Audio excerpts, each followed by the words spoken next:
kabaki ngajambe ya ma ene media house oje follow bari ngal dambalaje so ma fulale wo nyinyata andum fana alka ke wonya masawo sang o wato watila mawtu mande artist ole kumandiroke alka findinal ke fasa yo en fana Gambia boy nyi journalist ol boy ngi muta boy ngi yalo ngi support o nyi boy ali akafu boy ba ka Gambian ol ke malo mel afoyde Gambians don't subscribe I'll subscribe dara ko mo ko ya like subscribe channel o SS Media TV SS Media I'll subscribe man bro man Sarah's me diri kanjini nyada fangole TV isada modingo bari tele me fallong imandala balundino manyo dumbe munadumola dula do nyina nyingora kono fondim fat ne nyini ne sindi etele long konde manke luntanti Sarah's me abaraka bak right now give thanks to the media yalo SS TV albe fengo fenda bu kadoya so dalbe dawa dan dol fana bi jele full time e ko jani be wulo kono nyino balonde ka su kono nyino la balonde so albe banko dim fasa yalla wala ne awla do ko wala last time anata defana programme o bayndi do jang andunde mari membe fankal bi jane mari yaje le ko albi jande no so wala ka tandi ko SSTV almu banko do kula lati so mbal ko mala full time mboka fa mo embe ko mala bari wato wadi batolo ko wala mana ko mom tamit jobambe setna subscribe len yena am lo leen wara def way lum solo leen jole la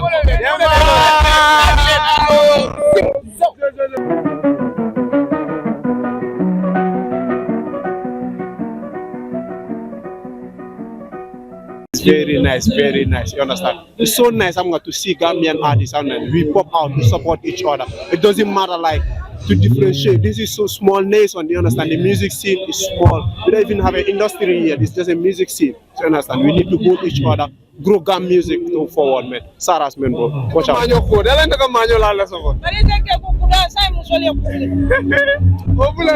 Kuda bay ka wala mo kebulo kono da hambe man janso di kella pure manyo no bara nyanda ko ñoo support le yalla adala ko blessé do le siaran deldi adala ko ñoo support le limé dula so dam nga yemo do space bara albuga keten diluni no baro bana ko man feyane bari yalla hali president ko malla ko bonda la ita kuda dala la palaso so ko tuma manyo eto nyala bag nga ko numbara bag ba pare fo me ko fo abaraka ani so bi ni ñaari ne la so bi naje bi am ngam gold be findi da nan kana big bangala de so what do you have to say for the day today comme ba fulay ko abe do ko men na ya muta aya ko yalla fongo fe be mi wo min ko do ron yani so be ya da do ake some another level so let him keep moving and I try to move go kendo ke Gambia no le plano mani outside Gambia. Yeah, that's so nice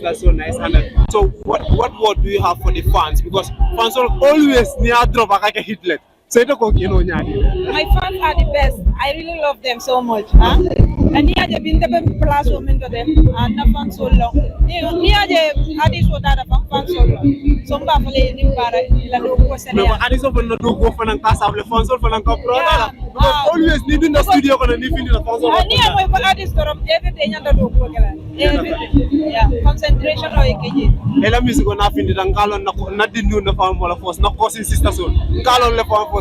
So like, what connection do you have with the kids? Like, the music go piano go. For girl so rally, the music go botega. Yeah, na music go. Nge mira jela, but na fans na music go fanam kanana. It's about kids. So after fanam de bondi lale, and kids all fana yell like because nimbe tambi ke kaje doga. Tambi bungana. Ngabe ko yamre de be kende ala tambi bungana ngata munna je. Dinne on ko ka fa. Dinne nyanda kala dinne kumolo. Nyanda ka dinne kumolo fo. Barka fanya tambi bungana. So like, okay, now what do you have for the fans? The fans might be waiting for you. What projects will be now fans will have?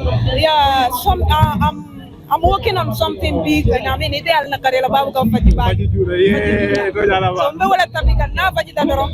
Ida fa binala le yako koje karelo fajita la barana be nakin palado kale. Fom bananse at least no kudu fula so do fajar fula. Be nakin palado be kilen so laje. Ito nyala ba. So say ajibe parce que man c'est le follow. Ça ndel lafta men binani jibe la. Wol force freestyle wol force ñam wol so do. dana molo ajibe la nyar iri kanyini nyata fangola TV isada mo dingo bari tele me fallong e mandala balundi no manyo dumbe muna dumola dula do nyina nyingora kono fondim fat ne nyini ne sindi etele long konde mangelun tanti itele long ko de mangelun tanti you have here again. Hey, I'm DK, man. Domsky, you know the vibe. What you did there was so amazing. Like I was so impressed being behind there, listening to it. You remind me of like Wizkid, Sour. Yeah, for sure, man. Look, we're taking Gambia music global, right? Like from tonight, right? Remember this face. I go by the name Domsky, DK for sure. Yeah, I'm taking Gambia music to the world. If you believe, alright, just stay calm. I'm DK for sure. I'm out. Wow. Why don't you drop them a freestyle? Make it let them hear you out. Yeah. Alright, listen. Let's drop. Baby girl, alright, let me do this one. Say, Shebi na mean talk, I'm Sato don't pack, they don't carry your paper solo show. If you wanna talk to me, better self reason. That DK, but no be all lodo. Myself, I see, I no one cast. I just on leaving my vibe on lies. This on top of money pressure. I dey give them what's salon, what's that? Peace out, man. Peace out, Sarah's man. All the best, man, bro. That was so amazing. You know, I understand the freestyle was so mad. He did justice to it. So as you guys can see right now, we are behind scene. You understand, backstage right now, and then a lot of upcoming artists, or I'm gonna say rising artists, backstage right now. So we're gonna have each of them one after the other before the big artists or the main stars will show up. You understand? So let's go on. Like let's celebrate today. Well, when we talk about celebration, we are celebrating Gambian music, but we are celebrating one artist to be specific. Or my big bang Hama. So you finish represent Hama. Yeah, so just let me tell understand. So let me amal fancy tell. Boy, you Hama likes me to do. Buba, I don't know legla. Hana lo kan. Hama legi ñu ek nga gis yépp la. Hama sikatani yalla bro. Yeah, so like how do you see the love come people showing out do you appreciate music nekuñ bo xamantene dañ ko categorize at one side kese ñepp ko generalize. So how do you see that?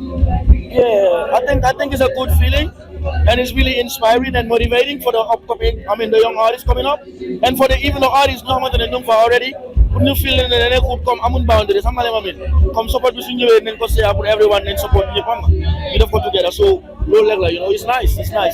Yeah, it's encouraging, you know. Yeah, man, thank you so much. I understand. Any last word for the fans? Yeah, I want to send out to my team, you know, for making everything possible for me every now and then. Hama say you get Lakshmi def lu nice, hama le team bi la hama. Ñu ci gënaaw, but then after the team, we give thanks to our mothers. Hama le mamit. Then we go straight to the fans, hama. Without them ñu mësa nekkal ñun hama. So we give thanks to them. One love, my brother. One love, yeah. One love. Shout out to his fans and then for making it big for him. I understand, as you just got. So we have another superstar here who also did wonders in this stage. I understand. Yeah, the blue grass stage. I'm gonna have him. I love them. Oh no, so they can do gram, but then not have him. When you watch out. Yeah, man. So now I want night. I'm gonna just on. Muni over massive man, muni over sound. I'm gonna go. Ni yang again, ni yang support. I'm gonna. Yang around. I'm gonna yo bad man. Yang abroad man. I'm gonna go. Yeah, the blue grass. So then you move on at first. Understand? Yeah, you have freestyle with you. I thought you be some power. He said the flower.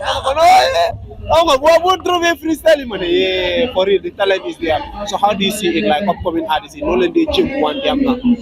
Yeah, come never upcoming is crazy, yeah.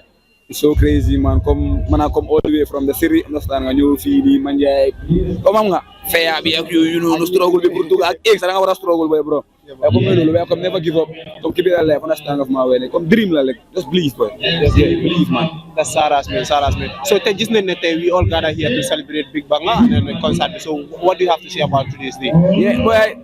Today is brilliant. Understand of my way. Bangal is a star. Passionately, man, how much? But I do feel his music and he is good, man. So fucking good, man. So never support, boy. Like we're doing this for Gambian music, so let's go, bro. Yeah, man. Let's go. We're doing for Gambian music, so fans might love to hear. I wasn't recording by the time you were on stage. Yeah. Oh, that's bad, man. But let me give you this again. I'm repeating it, okay? Yeah. Like ngo kabrin ding la taka kele ko SD kamile yang wala di maybe ka estar fandi ka kisu do yandi bunya bal yello di moto bal yebore di bari na fo en ñunu ma sonna la punde koy wa soronna di ka fe dingol yego ki ko bonna wo ba male la fi dingol ye bonna bari no ndede sonna mi ke be kale la yelo ba bonna na musique hani ba ma ba donna ni industry de la ka the music Hani Baba Donna. Bro, you have to work hard. Saras, the talent is there, man. Keep it up. No, can I give up? Saras, man, you understand? We really appreciate the presence here today. So, what do you have to say to the fans? What do you have here today? So far, content like na Gambian si gina yoka support be na guy gina yoka support comme yang ko chapa sa boy you get over push we almost there look down more less so na guy keep support and then the turnout massive man.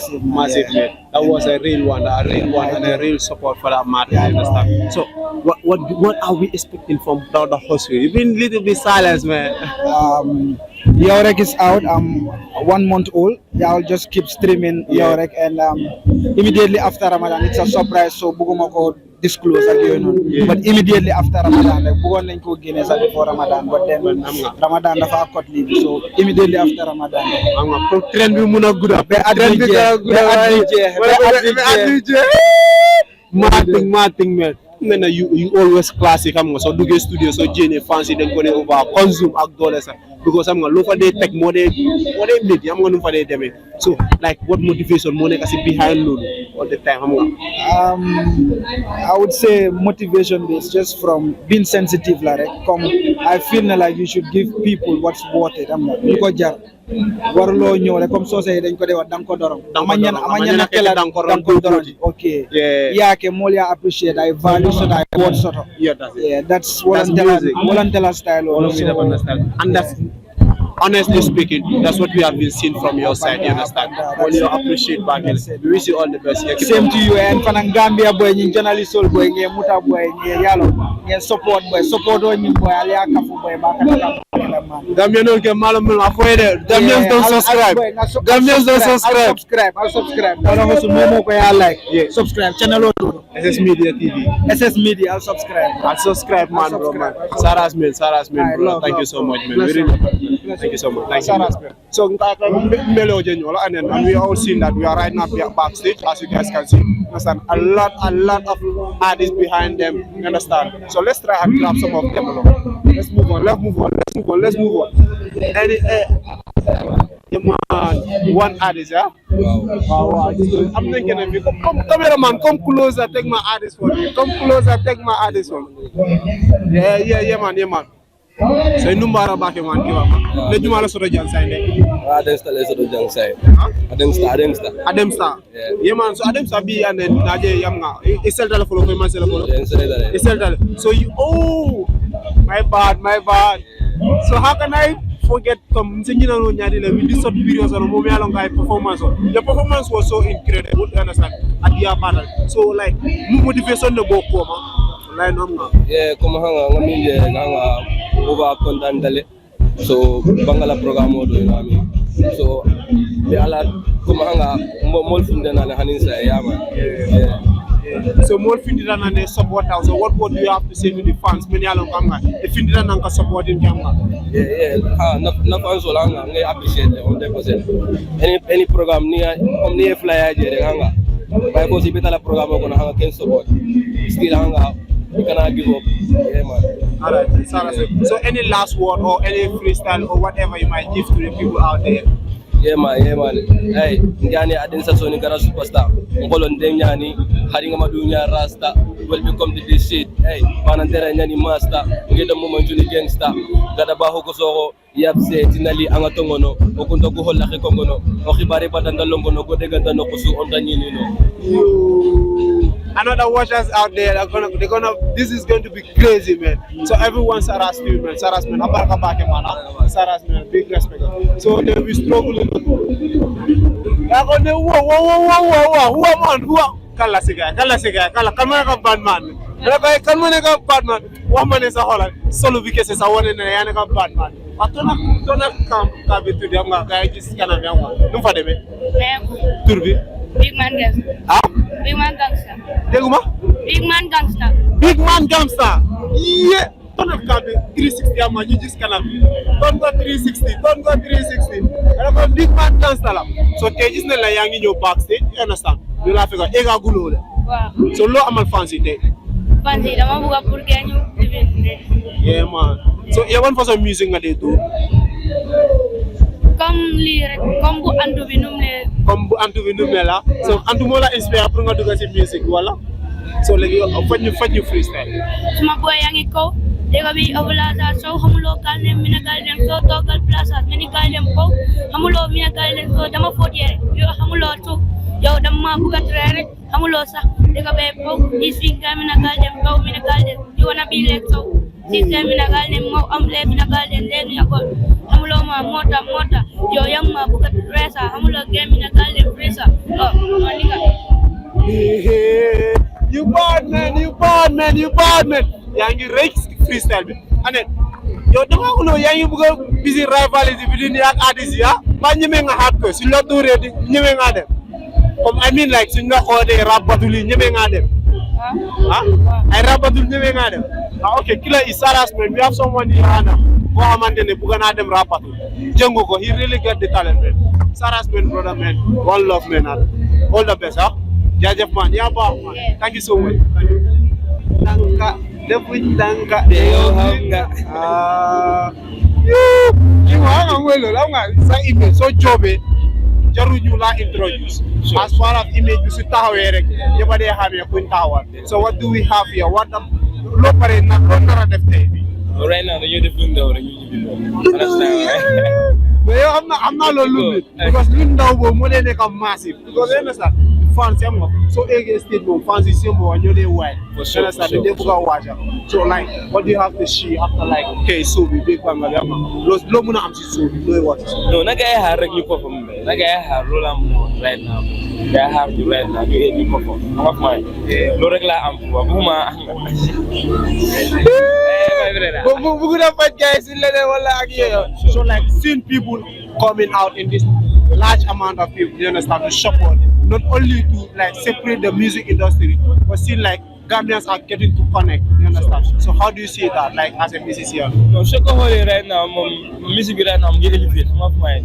Right now alhamdulillah dafa uti ak tempo ta xam nga right now big bang dafa over job so moo tax after si fancy tam ñu fayee ko li xam nga dañu ko ñaanal xam nga pour lu gën a buri xam nga yeah so ñun tam gay xaar suñu boss xam nga yaa ñaanal ñu because we are coming to xam nga fu ma wee moving faster rek right now moom mu nda def nanga you know so foofu laa doon nekk di ñëwee sax because am nga fans yi ñu ngi bëgg a dégg yeneen ak more to come you understand so like what project or what are we expecting from Sugar like si Sugar yu nekk di jobal pour fans yi right now na ngay expect big from Sugar because right now ñun xam nga ñun dundee def nanga as we said in the song we will fast def nanga always guy nañ expect lu nga xam ne mosuñ ko expect from me so after Ramadan moom big thing coming after Ramadan yeah project yëpp ñu ngi xaar after Ramadan hey Gambia dafa toj after Ramadan maa leen ko wax you understand so like balaa ngay egg ñun dañu bëgg a ànd ak yow xam nga man nag am na good in rap sound man nag maa faj dara ñu dama ga Rapoesi bin fashta defundanga te yow xam nga what doesn't kill me make me stronger lele ben koma te lovi jaisa ñokoy jenda me unada te su de badla no dama mel ni man woy na sama nekk artiste no da nga job small brother da nga job lii lañ ne wone comme as an artist minute na comme xoolal da ngaa toppa so soo jobee si boppam xoolal fans yi si seen boppam ñoo la dee consume understand saras to you man brother you are doing great man keep it up understand lu ñëpp waaye keep streaming you understand moving faster we keep streaming as he said more things coming in after Ramadan so saras to you man let's stay tuned man so we're gonna continue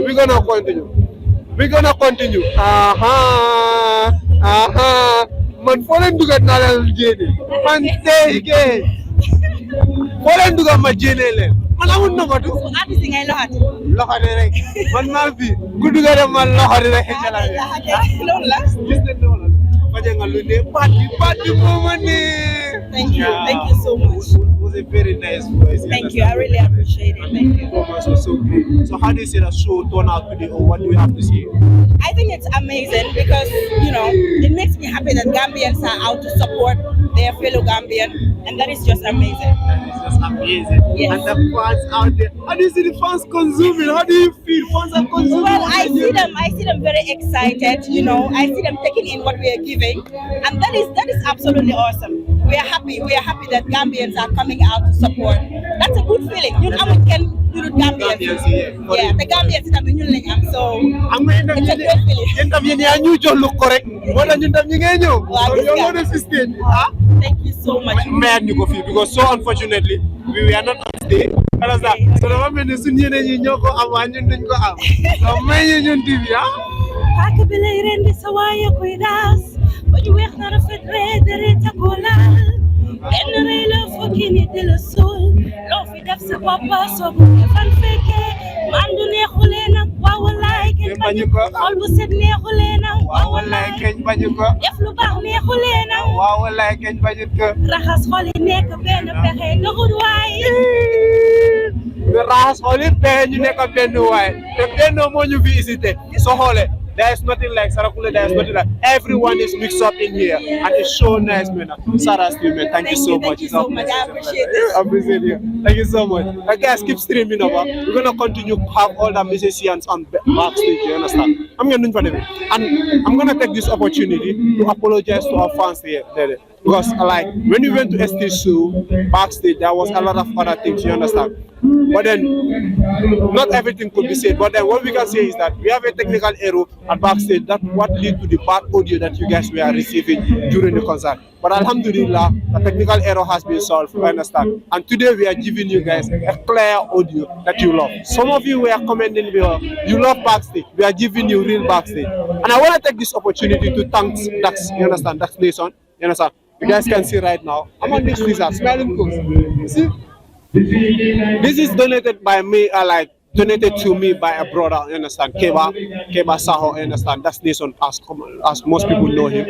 You guys can go and check out on IG, Facebook, you understand, on TikTok, Smiling Coast is a brand, clothing brand, you understand. In Gambia here, founded by a Gambian like us, you understand, a youth for that matter. So let us go and patronize, you understand, each and every one of us, grab one.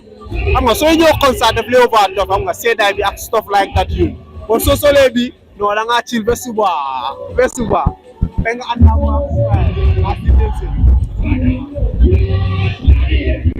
That's my yard, you know. That's your yard? Yeah. My neighbor. What's good? What we doing? We just kind of having backstage interview with our musicians, you understand? So I'm going to how you want. So like, I'm the interviewer or what?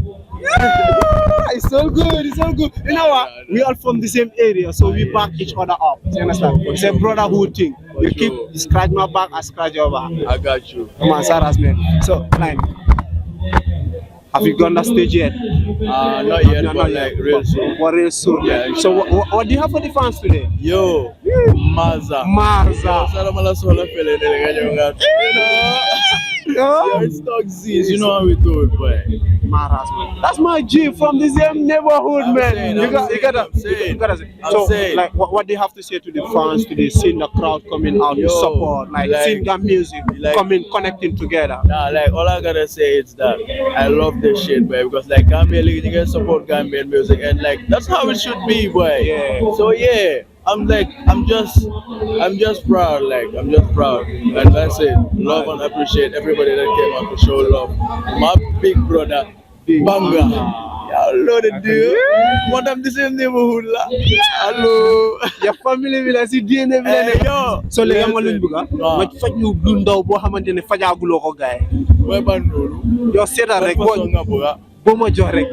Bu yengal gaay rek. You know my brother, you know we locked in with that. You scratch my back, I scratch your back. That's how we doing that. When she got messy, my girl, we're back to back. Don't care if you got it or you don't. I respect that. Brother from the trenches, young and ragers, reckless. We was in a bando smoking, we still counting blessings. Now my gangster, now my hip. Rapper do not test me. I be every with the pops and say I'm with the pops. No, stop. I must say this. This is real talent. You know what?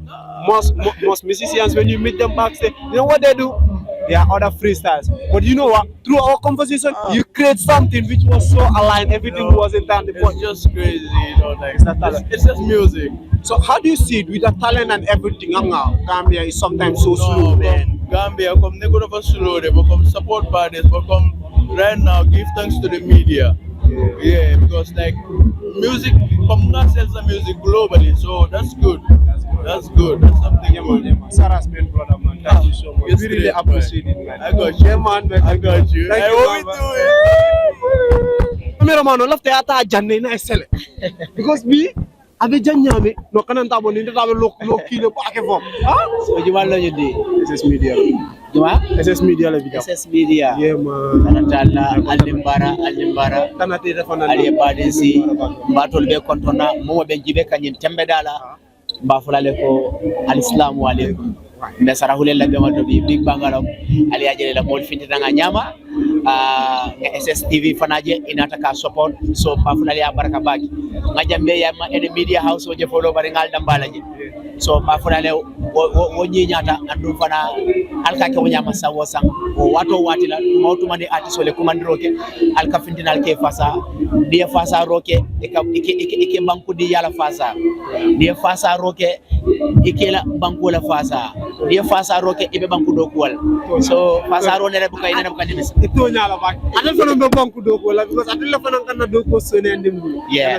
so ma tentro fana murundi lalka you understand because albe menna aman sone ya do ko lo ande munyo ni sabaro which is a great one you understand to be honest more especially from you so iba fo kan nyame bi besara ko la be on do mi alon ko am nga kameno dol mu kala fal so mala bi be mu la follow because ya bi mixole bi jam mo bele bi jam so bi mayata wala ka tandi la ko Gambia ntol be mu kelenet amamata ni mu sarahulelti ni mu tilibo kolti ni mu manja ko wala ni mu suru wala ni mu papelo leti koy hani mu kudoleti yeah you know as far as mu hadama dingol to dorong you know ida bi jele bi sarahulele bengo suru wal bi jane mandi kol bi jane fulol bi jane balal dol bi jane yemira siwo sila bi jane bi mandi kol fana kumandiro ke dol fana findi wal jane su wala kumandiro ke dol findi fulol kumandiro ke dol findi jolal the same Gambia ba kilingolo you know one Gambia lo you know so what are we expecting our no nyata man na because we are ngana record la suto so anyanta relax because ndol bata jambi suto be continue kan kata kasamas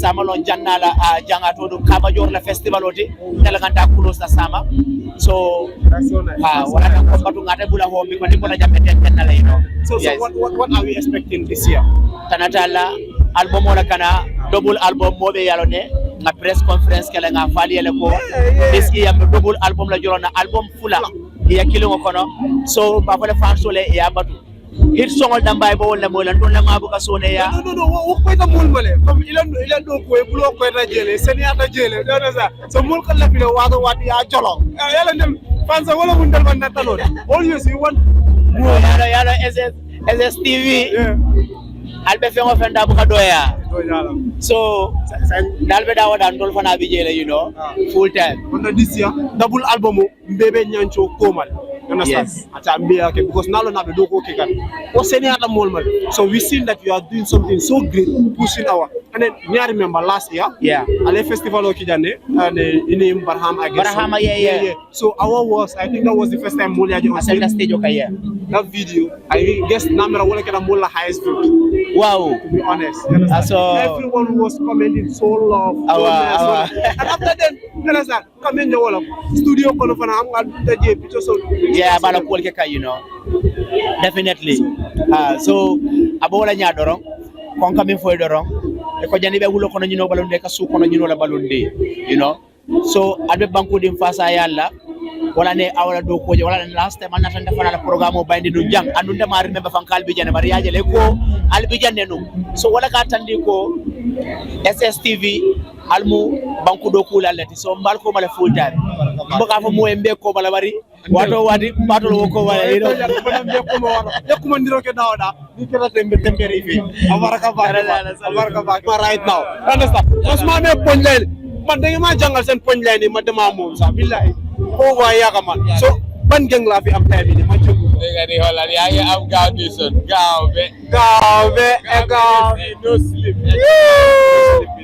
gaaw ni 24 hours ma ñeme ma ko ñanga nelaw so ko ñeme rek ñu dem so ko ragale on tay ne ko jëmbu be suba so ko ragale be suba waron ragale ñu wax comme si kanama okay don't understand it from the suba so like how do you see this thing like understand if you ngi jeunesse am nga who you see big bang like what do you have to say about that wow turnout be mom it's very good because Njepange so love the Gambian music that is what we are here for te Big Bang xam naa ne suñu wéet na kontaan because sarawulee 95% yëpp nelawul maire yee paa yi yëpp ñu ngi seetaan so xam nga soos bi rek ñu pati bi restu kenn du taw kenn du ragal voilà lii la kenn amul di wala ni so léegi lu ma la bëgg a tegal ne mooy ne tey yow loo mën a wasi dee bi tey waaw place baa ngi mel ni téeméeri yu ba si benn butéel ñi baa ngi jaxasoo xam nga maa ngi duga ko yàgg na dematine soos bi understand so ok léegi lu ma bëgg a xam comme ok ñëw gang bi one line da ngeen nekk di produce music together right you understand so one thing I will say balaa ñuy conduct interview buñ ta gis am nga gang yi di ma di separate no jiyante leen ko comme noonu leen ko grindé nii you understand brotherhood bi ngeen maintain ko ko loolu lañ bëgg a gis you understand so like what do you guys have for the fans waaw fans yi leen expect comme xoolal yéen jot a am nii comme yooyu it's just the tip of the iceberg comme yooyu ñëw hello la xëy bi ñëwaangu xaar doo taga jabar bro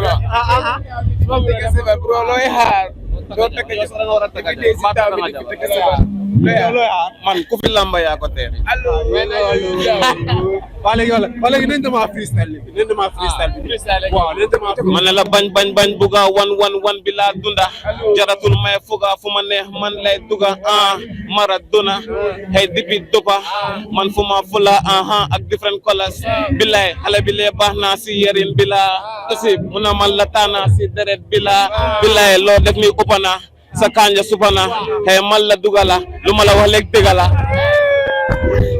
ma ne ko hey boy na pil si daw gaaw boy na joy ni daw gaaw ma ne la no time for the man si gaaw bi rek full time si job bi rek anti crime bi di check si pet 5 years up to date fajakat bi job si pet Banjul ba kaw full pack di daw simply tabi for the conditions bi hey ma la xoolal su pili Dawud yooyu noonu Dawud waxal ma anti crime bi ak gaay yooyu noonu nañ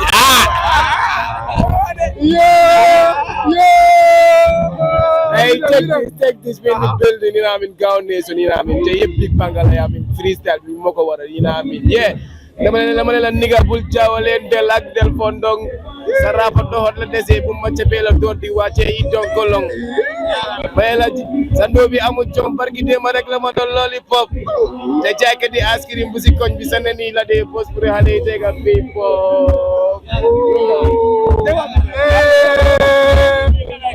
amul lii la no kenn du mun a xam lii la ni because talent bi you understand I really love this combination xam nga su ma ñëwee kii vibe bu ma ñëw beneen vibe like I cannot get bored you understand 3 minutes bi dama koo déglu ba mu jeex du ma feel dara you understand keep it up man connection bi comme nu ma leen ko waaye xam nga jog su naree am xam nga fans yi si biti keneen daf lay wane kii moo mun kii moo bul déglu loolu boy xoolal combination is the best man boy togetherness bi xam nga saras man appreciate nañ leen boy job bi ma ne ko moom tamit jobam bi seet na subscribe leen yéen a xam loolu la ñu war a def waaye lu mu soxla leen jox leen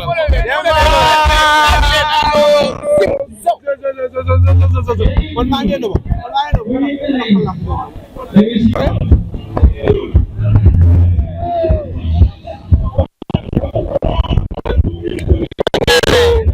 Yaba.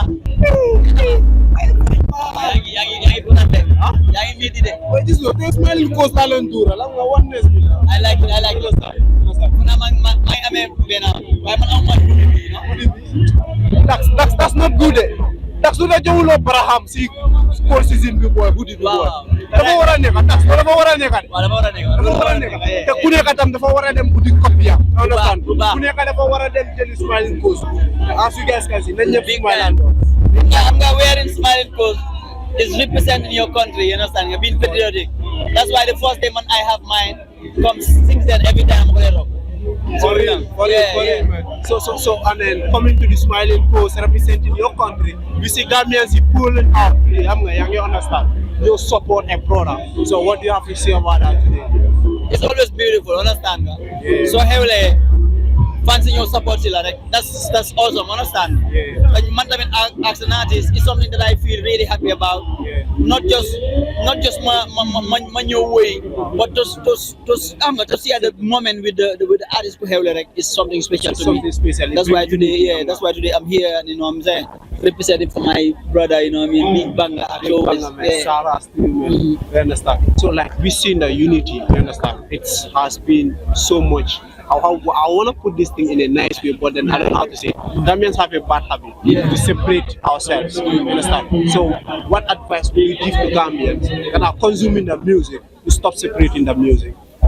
Unity is strange, but one thing that we have to consider is like no matter how cool the thing is, there will always be division. You know what I mean? That's gonna be created from the fans because music is an opinion-based thing. You know what I'm saying? Yeah. So there might be a fan out there who's a fan of who loves an artist. The other person loves a different artist. So always there will be misunderstanding. But despite all that, let's just try to come together and embrace Gambian music because if Gambian music wins, it's for everybody. You know what I'm saying? Yeah. So despite our differences, sometimes it's always good to come for one common good, which is to promote Gambian music to our next level. Because the industry is in bad big. The more we come together, the bigger the industry is going to be. You know? Yeah. So what are we expecting from Fire Baham this year? You know what I'm saying? Classic. So, of course, Classic is an annual event, and of course, Classic is happening this year again in May, and hopefully very soon they will see some things. Yeah, about a video not long ago, and a project is coming. Mariama also is dropping a project. So this year, the first half, I'm gonna concentrate more on pushing something for Mariama. You understand, and also the Classic. But let them just expect something because some international projects are also on the pipeline coming, so they will see. Love to hear that part, to be honest. You want to see Gambians going for international projects. You know, one thing that I believe that's what we need because we might be growing in the Gambia for a certain time, but at a certain level, we have to grow beyond just the Gambian borders. And then festivals are one of the things that can get us there. Not just to go to festivals, to be performing in clubs. The idea is to be performing on big stages with live bands on the thing. You know, we can get it there. We can do it well, you know what I'm saying? So we have to start it from something. The talent is there already. Yeah, the talent is there. So the opportunity is what we need. And I believe Gambians also that have the access, let them also consider the Gambians that are here that can get the flag to another level. Sarah, thank you so much. Blessed, my God! Musola kapteno, musikundala kapteno, nina banana, dinyo nego te. Nanda jadi mechana. Ini mana baga. Ini bara nyade la. Jangan menjaga. Jangan make up artist mu jual. Afo gale bang because always Bimpo ngala dimpo ngayede. Shout out to me. No, what living in But party I think if ke wala kanyana dara. But bimpo ngala dimpo ngayede. Yeah. So you think I look good? No, to be honest, Bob, you're super man today, man. Thank you. So Molly had a big crowd filled and you are also on ground. How do you see the love today, Big Banga? Yo, Big Banga is become a multi-man who he's so calm, he's so cool and very supportive. After that mobile shoulder, like me especially, I am the over support. So not even a long see that. Like Julu Jola. So like not I have to be here 100%. At the end of the day, it's Gambian music. I'm all for Gambian music, not just Miss Joby's or Big Banga Fango or somebody else. It's for all of us. Yes. All of us are sharing the same. Thank you very much. Yes, and then we love it. We love it. Yes, we love it. So big can I'm gonna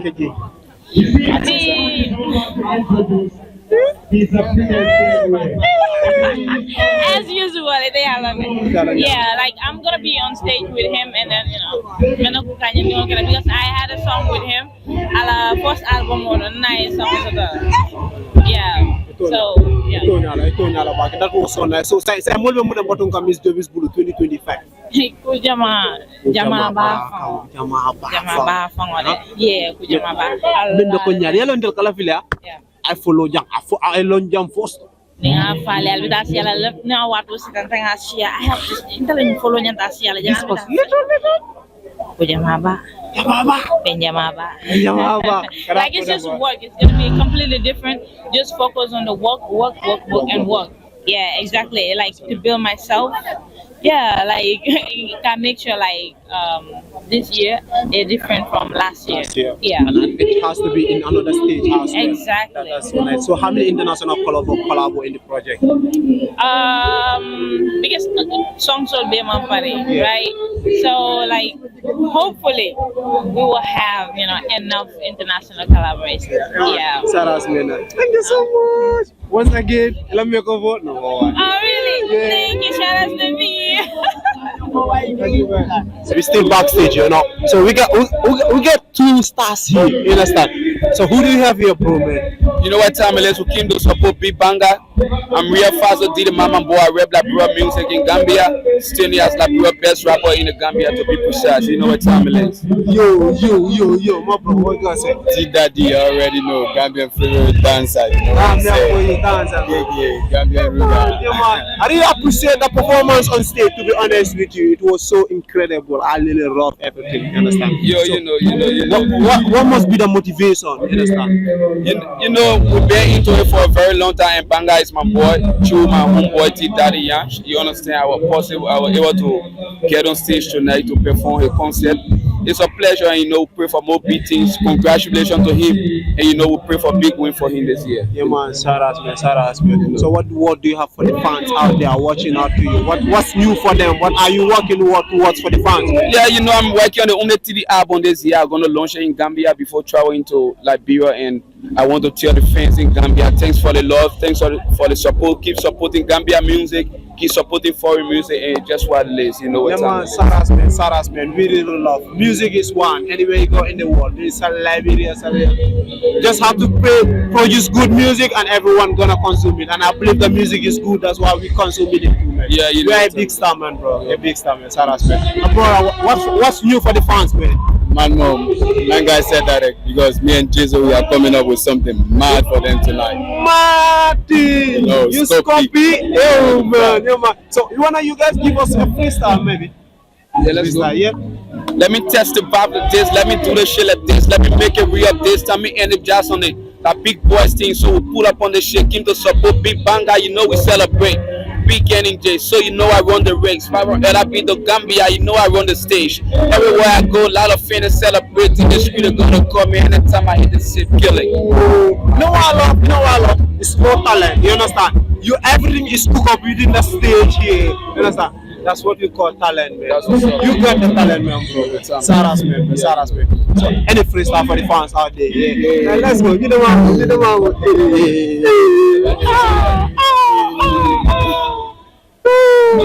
So you running away? You don't want to give freestyle? Give us freestyle. That's the freestyle. Yeah, man. I keep in the other one. You guys want to see live? Just go and laugh. Nice one.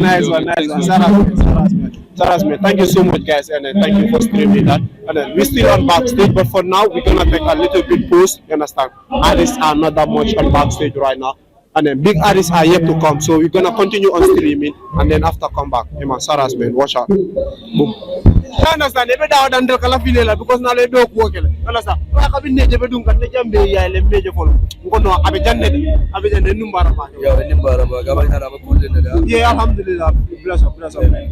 So how do you see the turnout today? What do you have to say to the fans? Yeah, man. I won't say I had any expectations because now they're going to show you more than 100% because in Bangladesh, so this is not a surprise to anybody.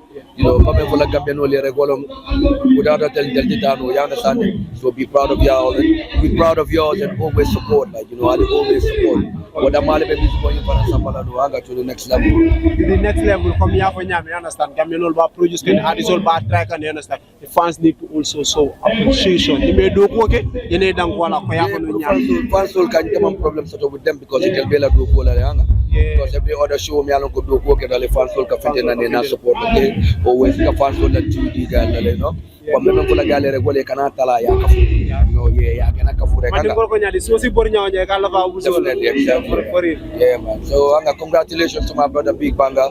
A very humble guy. Mobile respect. Mobile for our respect back. And I'm just wishing him more higher heights. High from the pedestal into the talent. Boba Samala Gil, inshallah, man. So what do you have for the fans today? You understand? Because ni said that fans don't like how you know. So you understand? Second to have an album over trend can sign it. Understand? Ni said that jump on the school. So yeah. Like the usual, like as an artist, you always need to go fire energy. So you know, if you come to deliver, you do what you gotta do, and then you move. You know, I just want to say, come and be not trying to kill it, you know. Yeah, because our unity is very important in whatever organization that we do. The unity to the so let's be real, you know. Let's always be real, you know. And then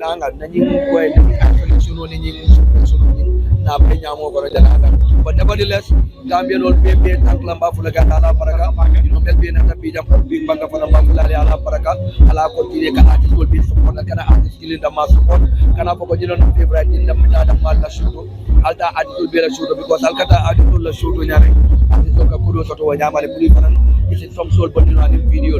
So always support and yeah, they always look for more. Because you summarize, understand, and detail, understand every important word, every word that you said is important because it highlights a key factor in the Gambian music industry right now. Understand? Sarah's man and one of them, you know, Sarah's man. Thank you guys, Anna, so much. Oh, that's what we heard from Anna. As you guys said, we promise you that we're gonna have each and every artist that is on backstage right now. So we have some of them, and we will continue having all the rest. You understand? Big bang, Sarah will be Batman. Gambia yep more fi mu. Gambia yep more fi mu. Gambia man gum na la Gambia yep more fi mu. Yeah. So hold ke mu kalen fi amte. Kalen fi amte. Variety promotion la. Variety promotion la. You ngi attend so big bang abi horon daga concert. Nothing gonna be easy. So you chabang crowd bi no melni. Massive job am nga di ko wala job. Yeah, thank God the more Jesus chabang no pa debe. Ene tu no se yo me de yo am. Yeah, the way what Gambians here, but I wouldn't say that I'm selling with our lady. All love, no tribalism. Yeah, no tribalism. All love, Hanga the first example, yeah. Sarah's man. Yeah, Siga there. You want Siga daddy. Horondaga. Let's go forward. Let's go. We have another big brother here, man. So who do you have here today? We have Gillian here. Huh? The one and only Gillian. Gillian. I'm Gillian. My bad. I saw you on stage, man. Yeah. So I wanna freestyle 1 second. Yeah. It's all yours, man. The platform is all yours, man. Facebook, my best love. So then, if I jot my mirror, hey. You. But why do you cut it to 1 second, man? Fans wanna hear more, man. Facebook, my best love. So then, if I jot my mirror, if I have the Gillian, what a tough lot. Jam out of like man, not a job, bro. My full, my clean accept it. So they are every day my job. You. Sarah's man, brother, man. One love, man. So that's what we're able to get here so far. So let's see. We have more. I saw these people on stage, man. You guys were doing crazy, man. Boy, I'll do matter back, man, boy. Yeah, I'll do it with a boy. Cool. So look, they're not team, huh? So yeah. Not just on stage. You guys were doing something crazy. You understand? Yeah. So it's a group. Yeah, it's a group. Two? Yeah, STG. That's so nice. Yeah. I wish you guys to keep each other together. I'm gonna rock content, not a 5-day group that you still rock like this. Yeah. We don't want to see groups, you understand, rising up and splitting apart. You get it? Yeah. You understand? So, what's the group name? STG. Yeah. That's all right, man. So, what does that mean? STG, Start Trouble Gang. Start? Trouble Gang. Trouble Gang? Yeah. Yeah, Trouble Master. But I'm peaceful. You see, actually, I need to do this advert, a very small one. It's not an advert, but a brother of mine is giving this, you understand? Also a clothing brand, Dax, Smiling Coast. You can reach out to him, you understand? On any small social media platform, I'm going to give you. So you see, this next one is called Smiling Coast. Yeah. So you guys want to give us what? Troubling, yeah? Yeah. Are you ready for the trouble in the music industry? Yes, we ready. Any beef you are ready to go? Yeah, we are ready. Any beef you go? Yeah. You still ready for it? Yeah. Oh, okay, that's so nice. So how do you see the day today? You say what? Well, how do you see? Come no, be lunge nyadi le biama. Gabe no feel that to support big bala. Be more happy than bag, more over content because of Dolmu Sarawulel boy. Right now Sarawulel side, Soninkara side. Yeah. Big Banga is the best artist there. That's right. I understand. Yes, be more over content more fiti than another banga support. More I understand. Yeah, we are so happy.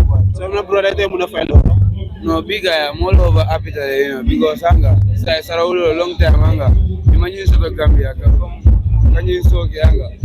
Yeah, so be more over happy today, you know. Saka munda and then first pass in the mialong kaka silo wala yele. Kuram mabendo ko they have to go create na nya to padi. Yeah, big banga I overtried na. Yeah, style man. Saras to you man big banga respect ko itala nyamem. So it is nyadi to come like sin entire Gambia coming out to support not only Sarakule as you said but it's a music nation, you understand? Banko pelo. So Gambia be be findi kan kana support in nabi. So yo je nyadi le. Yeah, come hanga ngalo ne come Gambia no be na dale malo I understand. Yeah. Awla na come over happy dale over content dale boy. Malo I understand. So ngalo ne kavo Sarawulo da mantara banga support kan. Yeah, Gambia be la support. Malo I understand. Yeah. Sarato banga. Okay, so jani mbitala yala memengela. Yeah. We have this mic here. Understand? And the freestyle drop. Hey, itemo buwa bal tibo local ba lining cross nang kambo kokumba leki wuro daradu yomba ngedo nika face to face anguruna mamingare sikki ko sardi komba motherfucker. Hey, one Maria do sembe kendi kadi adu kusna sembe sigingane nam pempe haranya kanne kiada sembe ga haranya kanne kiada lao. Hey, yo ana sungu dol na los ta malo fa no ila sungu dol lebe la yamela ndato bozol ko no altonya la man that was so nice do mo Sarakule ka mo bonne matra kan ka mo malo falben karani no la yeah molbe karani alben karani la yeah I really to be honest mama I really want to know how to like I really want to understand Sarakule you understand so I really want to because I'm from Same which is very close to Garawa. Okay, yeah, Same, yeah. So like I want to know how to speak Sarakule to be honest mom. So Saras to you man. We are so happy. Yeah man. Alumbara man. Saras man. So what we're gonna do is that we're gonna continue on that streaming, you understand? We're gonna continue the live streaming, for more artists on in the backstage, then we can conduct those interviews. Saras to you, man. Keep watching, man. Let's stay. We need the house. We need the house. Winter's beauty parlor. Patronize. Yeah. You guys have like Genesis le wasu kuna tamne ngem patronize because so staff ange globe.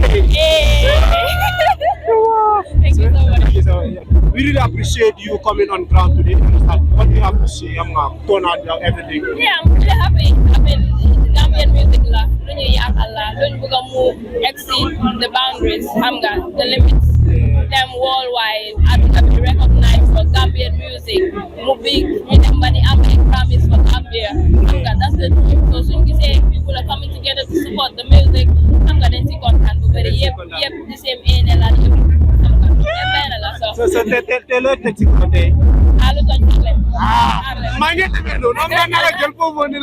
so like you drop S, you understand? Yeah. So what's the motivation behind it? Actually, song me was part of my album, the back-to-back album. So I did a visualizer for it and stuff. So it's basically about be happy, jamane. So you guys can go check it out on YouTube and all the. You guys should all check it out. Gambian daily stream. That is your habit. Go and stream. Jamane. It's just now. Man mo ko dégg dafa dégg tolong pas scroll rek match ba mana ko bi ba ma sétan ko gis nga leen gëra smiling post yes smile ak smile am bu ne jërëjëf we appreciate it thank you so much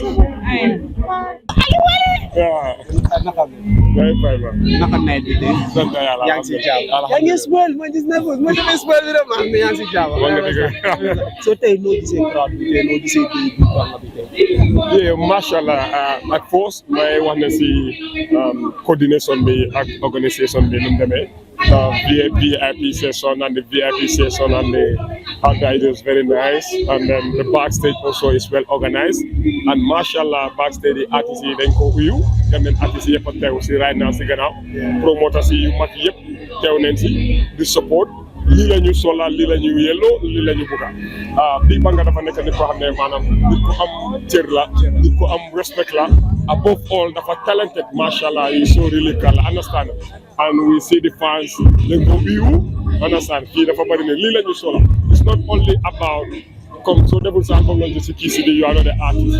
But when they say that you have to represent for your wood, you have to be there for your wood.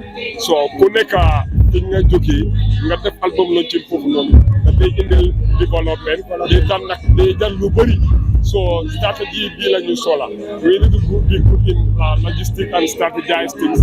It's very, very important in the music industry. But never do definitely be better than one of them for years and that. But Masala so far so good.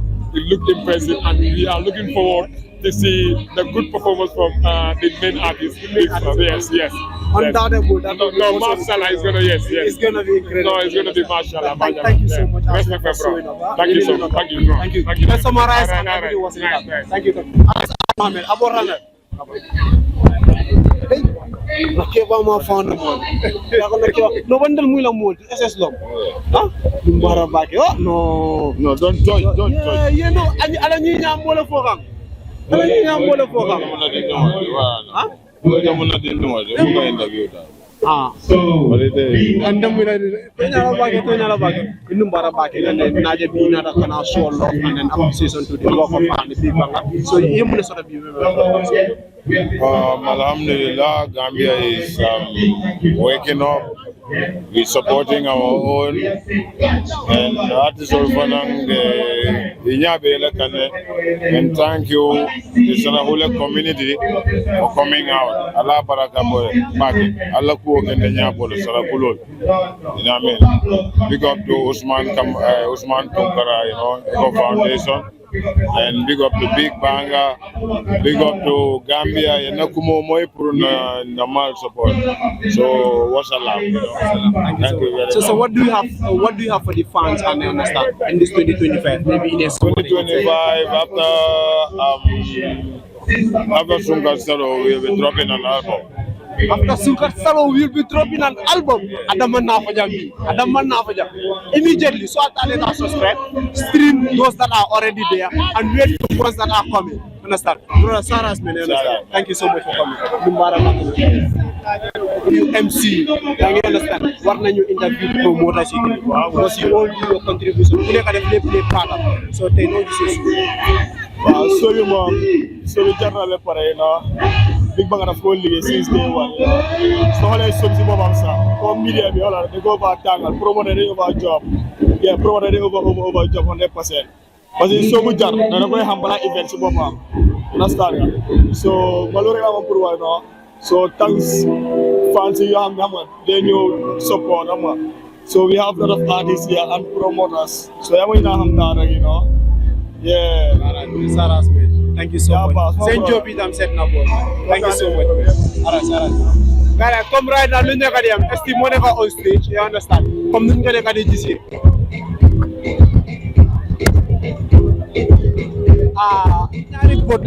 This is serious. And the mother Abusel, Anakala, stay mom solid be everything you mungi on tick. You understand? When they were tick tack, then you're bad man. Then let's be updated. Yeah, you have good respect to you from OUG SK City. Yeah, man. Yo, man. That's my name, yeah, for him. That's my name. Spector G, OUG from Serekunda SK City. Martin. Same name, huh? Same wala nakala. Pinky Dope Boy. Oh, no more them lady man. Oh, I got grand.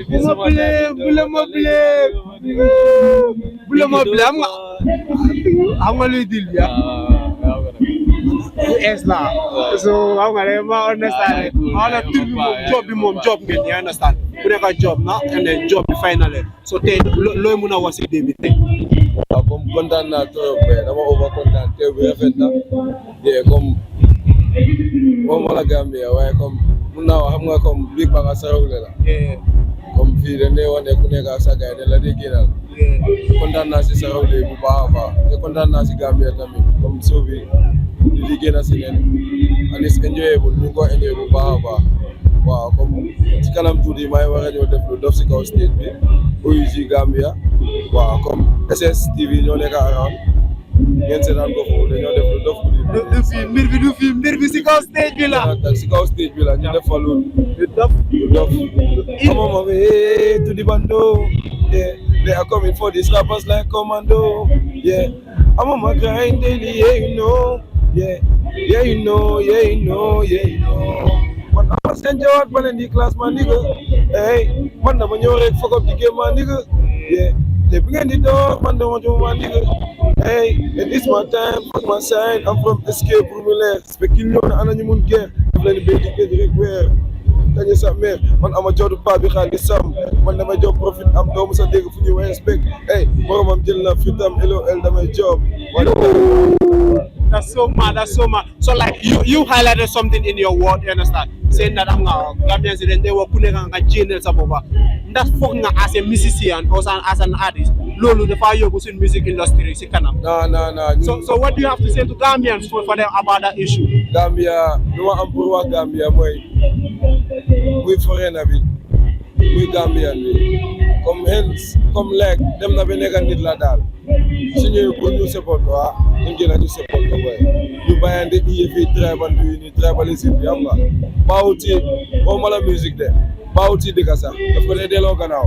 Then you know you nega future generation. You understand that? You know muna gini lulu simbi.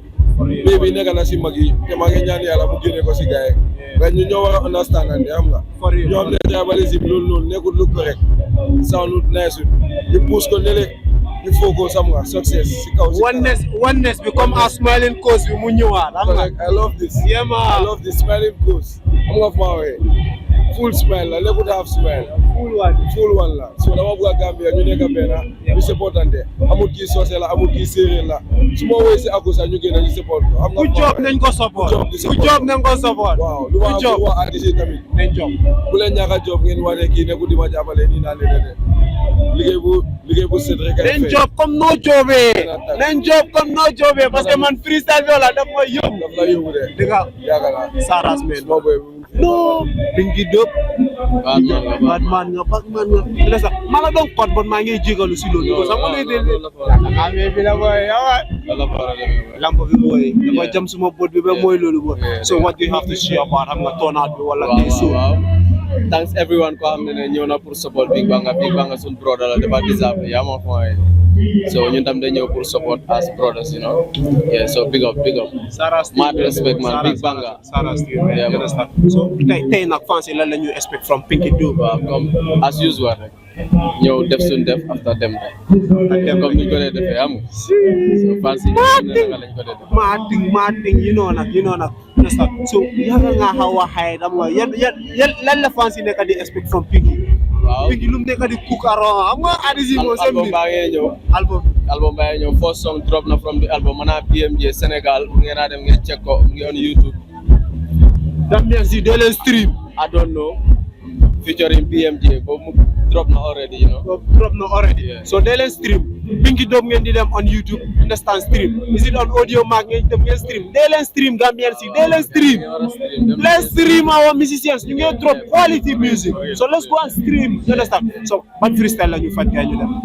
Dal bi dem te tera gut jek bi samo sera gut yewu na te lera boy bi ndewo na te rera gut yaka dem te ega gut ku nekk wax na dega gut fansi sa ñew bega boy bi du bu yotu nekk gut dum la saga ndey wadi na ta testikul man suma rap testikul man kuma jengu yek sekul yaangi ut ku dahara boy sama rombe kala coli man la ci ganar boy bi tal la duma toj mi rap kuma toj dega ambulance Pinky Dube ñewat wal gaay gëra am bi ya Marting. Understand? I'm not going you understand? The talent is raw, man. It's not edit. Understand? Boy, I'm going to go studio. I'm going to job. No. Look at what you place here, man. This is raw, man. Raw bass, man, bro. Understand? This is what we should. Let's support. Let's go and stream our brothers, man. They are doing it on all social media platforms. Saras, to my brother. Yeah, man. Salute, man.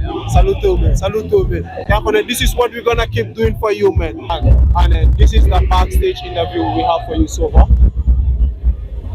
Guys, thank you so much. I understand. We really appreciate the watch and from day one. And then today we are inside Manjai Park, backstage for right now, as you guys can see.